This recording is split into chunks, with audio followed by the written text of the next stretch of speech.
Olá, alunos! Sejam bem-vindos à nossa segunda videoaula da disciplina de Planejamento Tributário. Na aula passada, eu apresentei para vocês o Sistema Tributário Nacional, alguns conceitos básicos para o seu entendimento e os tributos e suas espécies. Assim, na aula de hoje, nós vamos dar continuidade ao assunto dos tributos e iniciaremos as abordagens sobre o planejamento tributário, apresentando o conceito de planejamento tributário, as definições de elisão e evasão, as finalidades de realizar o planejamento tributário e os seus tipos. Vamos lá? Conforme visto na aula passada, tributo é toda prestação pecuniária compulsória em moeda ou cujo valor nela se possa exprimir, que não constitua sanção de ato ilícito, instituída em lei e cobrada mediante atividade administrativa plenamente vinculada. Ou, em outras palavras, tributo é o pagamento que surge de uma obrigação tributária em dinheiro que o contribuinte faz em moeda corrente, no real, ou por meio de indexadores. Ele não tem caráter de penalidade ou multa, devendo ser criado por lei, a qual irá guiar a administração pública na cobrança do tributo. Eles podem ser cobrados na forma de impostos, taxas, contribuições de melhoria e empréstimo compulsório.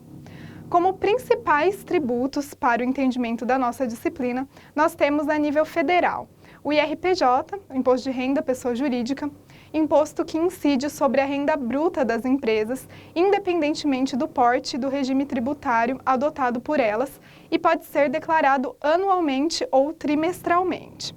O PIS, que é o Programa de Integração Social, destinado aos que atuam no setor privado, e o PASEP, aos funcionários e servidores públicos.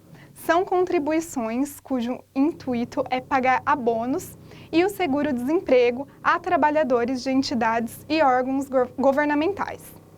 O IPI, Imposto sobre Produtos Industrializados, é o imposto pago por comerciantes, indústrias e importadores, o qual incide sobre produtos industrializados nacionais e estrangeiros, com o objetivo de arrecadar e proteger a indústria nacional. E o INSS patronal, que é uma contribuição realizada pelas empresas com vistas a garantir a Seguridade Social. No nível estadual, eu vou destacar o ICMS, que é o Imposto sobre a Circulação de Mercadorias e Serviços, que é a maior fonte de recursos financeiros do Estado de São Paulo. É um imposto sobre operações relativas à circulação de mercadorias e sobre prestação de serviços de transporte interestadual e intermunicipal de comunicação. O valor do ICMS devido consta na nota fiscal. E na esfera municipal, temos o ISS, o Imposto sobre Serviços. Ele incide sobre os serviços elencados na Lei Complementar 116 de 2003, cobrado pelos municípios quando ocorre a prestação de um desses serviços. Os tributos podem ser classificados em diretos, ou seja, quando o tributo incide diretamente no contribuinte, que é aquele responsável pelo cumprimento de todas as obrigações tributárias previstas na legislação. Por exemplo, imposto de renda, IPVA, IPTU. E os indiretos, quando o tributo incide no contribuinte direto, mas o contribuinte, apesar de pagar o tributo, ele reembolsa esse valor, repassando para o consumidor no preço da mercadoria ou do serviço. Por exemplo, o ICMS, IPI, PIS, COFINS, ISS e entre outros. No Brasil, nós temos uma elevada carga tributária, fazendo com que as empresas paguem um montante significativo de impostos sobre suas receitas. Nesse gráfico, extraído de um estudo da Receita Federal, podemos observar a evolução da carga tributária brasileira em relação ao PIB desde o ano de 2002 até 2017. Nós percebemos uma leve variação, mas sempre se mantendo no intervalo de 31% a 34%. O dado mais recente é do ano de 2017, no qual a carga tributária equivaleu a 32,43% do PIB, e as estatísticas para o ano de 2018 apontam que esse percentual subiu um pouco mais. No mesmo estudo, comparou-se a carga tributária brasileira com a dos países da OCDE, que é a Organização para a Cooperação e Desenvolvimento Econômico. Em 2016, o Brasil ficou em 24º no ranking comparativo, junto da maioria dos países desenvolvidos e na frente até dos Estados Unidos e Suíça. Então, pessoal, o que é essa carga tributária que a gente está falando? Carga tributária é a relação entre os tributos arrecadados pelo governo de um país e o Produto Interno Bruto, o PIB, resumidas na equação aqui do lado. Dessa forma, o nosso papel enquanto cidadãos é fiscalizar e cobrar os órgãos governamentais para que os tributos que pagamos retornem para a sociedade, fazendo valer essa alta carga tributária. E é nesse contexto que vai se inserir o planejamento tributário. Embora haja a obrigatoriedade do pagamento do tributo com a ocorrência do fato gerador, é permitido e interessante que o contribuinte busque alternativas que vão gerar uma economia fiscal, ou seja, a redução de seus custos. Afinal, por que as empresas vão pagar mais tributos se elas podem pagar menos se planejando? Para tanto, é necessário que sejam feitos diversos estudos das legislações que estão em constante atualização e análises das informações contábeis da própria empresa, visando assim encontrar alternativas legais para a minimização dos custos e, consequente, maximização dos lucros organizacionais.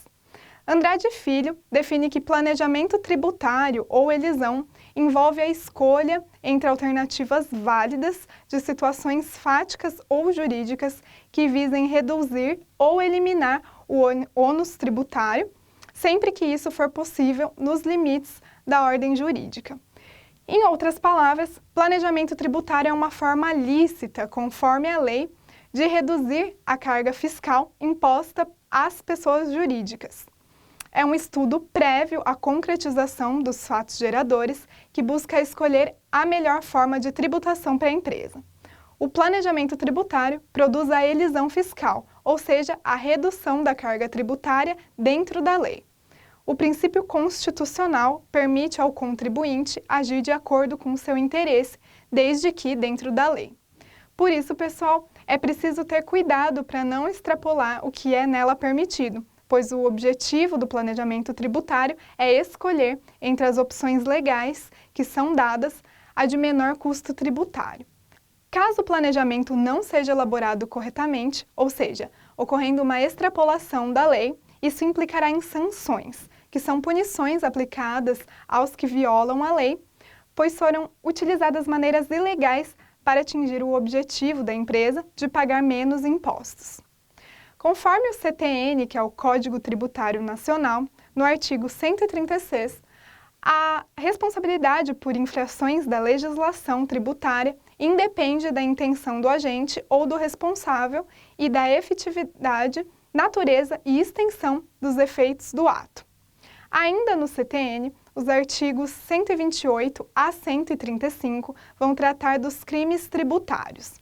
São eles: sonegar, fraudar, simular, contrabandear, o descaminho, depositário infiel e apropriação indébita previdenciária e o dolo de forma geral. Todos esses crimes têm o objetivo de diminuir, omitir os pagamentos. A sonegação fiscal é a diminuição ou omissão da receita que acarreta no não pagamento total ou parcial de um tributo. Por exemplo, vender uma mercadoria sem a nota fiscal. Eu vou estar omitindo aquele ato, consequentemente, não originando o fato gerador. A fraude, que nada mais é do que a alteração de documentos e informações. A simulação envolve a participação de duas ou mais pessoas que simulam, forjam algum ato. Por exemplo, eu sou sócia da empresa X e compro um imóvel dessa empresa por um valor menor do que o do mercado. Mas, na realidade, o que está havendo é uma distribuição disfarçada de lucros, passando de uma pessoa para outra. O contrabando, que é a importação de mercadorias ilícitas, como drogas e armas, sem a autorização legal. O descaminho é a importação de mercadorias lícitas, mas como já ultrapassou o limite permitido em lei e essa pessoa não quer pagar por isso, ela vai lá e dá esse jeitinho. E o depositário infiel e a apropriação indébita previdenciária. Por exemplo, o dono de uma empresa desconta do salário de seus funcionários o valor referente ao pagamento do INSS, mas, ao invés de efetuar o repasse desse valor para a Previdência Social, o dono simplesmente não o faz. E o dolo em geral, que é agir de má fé, errar propositalmente na hora de declarar os seus rendimentos. Esses casos vão nos levar aos conceitos de elisão e evasão. A elisão fiscal é a conduta consistente na prática de ato ou celebração de negócio legalmente enquadrado em hipótese visada pelo sujeito passivo, importando isenção, não incidência, incidência menos onerosa do tributo. A elisão ela é verificada, no mais das vezes, em momentos anterior àquele que normalmente se verificaria o fato gerador. Trata-se de planejamento tributário pautado no ordenamento jurídico, visto que ninguém pode ser obrigado a praticar negócio de maneira mais onerosa. Por outro lado, a evasão fiscal é uma conduta ilícita em que o contribuinte, normalmente após a ocorrência do fato gerador, pratica atos que visam evitar o conhecimento do nascimento da obrigação tributária pela autoridade fiscal. Aqui, o fato gerador ocorre, mas o contribuinte o esconde do fisco para fugir da tributação. Existem ainda casos que o comportamento do contribuinte não é ilícito, mas adota um formato artificioso ou atípico para o ato que está sendo praticado, tendo por consequência a isenção, não incidência ou incidência menos onerosa do tributo.